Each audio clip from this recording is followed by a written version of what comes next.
Hello, everyone. Welcome back to the Object Relations YouTube lecture series. I'm going to be speaking to you today about the differentiation between existential guilt as grief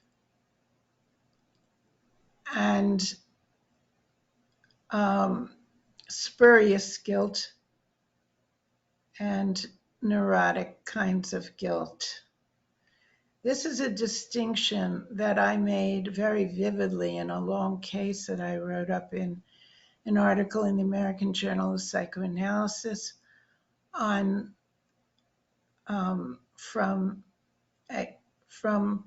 neurotic guilt to existential guilt as grief, part 1 and part 2.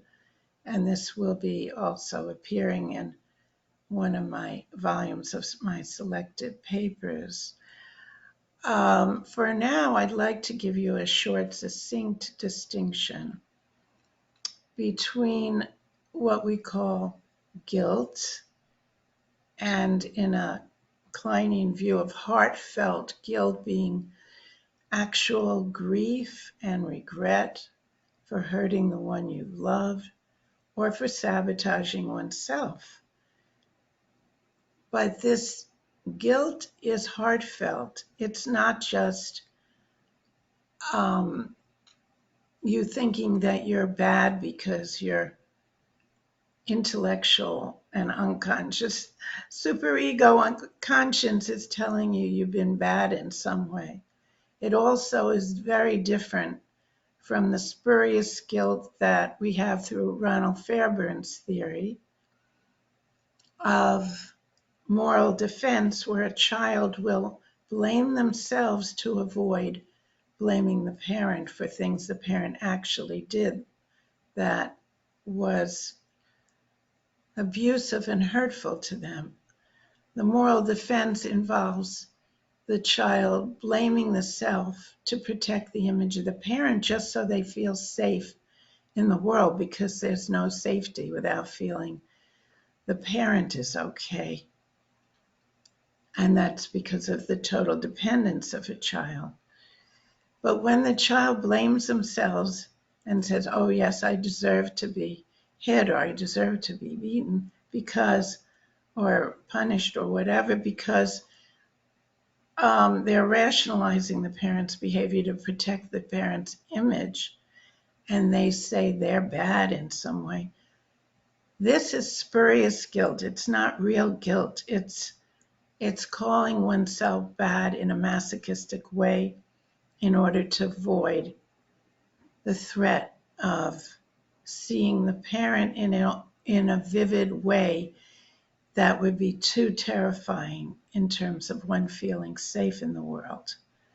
So one avoids and denies the truth about the parent's activity, rationalizes it as, well, I really deserved it, when that may not be true. That's the spurious guilt that Ronald Fairbain talks about within the moral defense, which is a masochistic defense.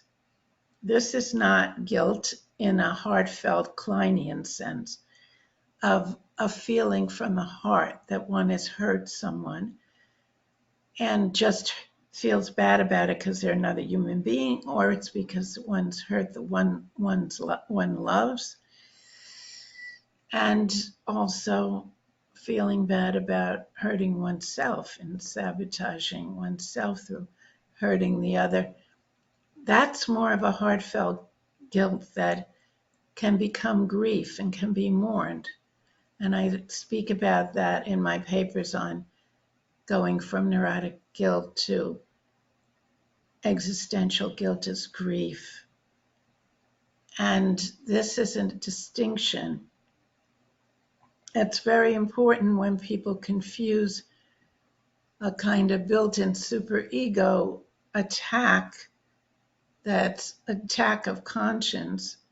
That's guilt, but it comes more from cognitive experience opening up from the unconscious, and not a heartfelt experience of feeling for another and feeling regret, as I write about in my book, The Anatomy of Regret, in 2013, Karnak. That is a heartfelt grief, and I have many case examples of that in that book where people get healed and integrated through realizing the regret they feel after they've been able to deal with trauma within themselves and rage and all kinds of affect states related to rage and terror. And abandonment trauma, they then get into a place where they feel that they're whole enough to care for another, and the other is a whole object that they now are aware they could hurt the feelings of the other. And they know the other has a subjective sense of self now that they have a subjective sense of their own self and don't just experience themselves as automatic reactors, as one does in the paranoid schizoid position of Klein, as opposed to the depressive position. They become whole selves, and in that way, they experience their own subjectivity, and then there's the intersubjectivity with the other. And of course, there's so much that we do as clinicians that has to do with our intersubjectivity with our patients.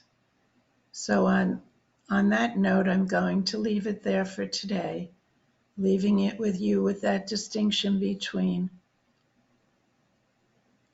a neurotic guilt, a superego attack, a spurious attack that's a moral defense in the Fairbairn view, versus heartfelt grief.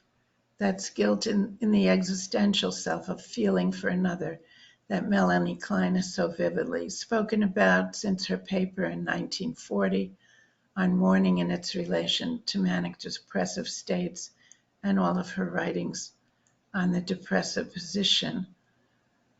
I will leave you with these thoughts for today, and I hope you enjoy all the videos here on YouTube. Thank you for joining me today.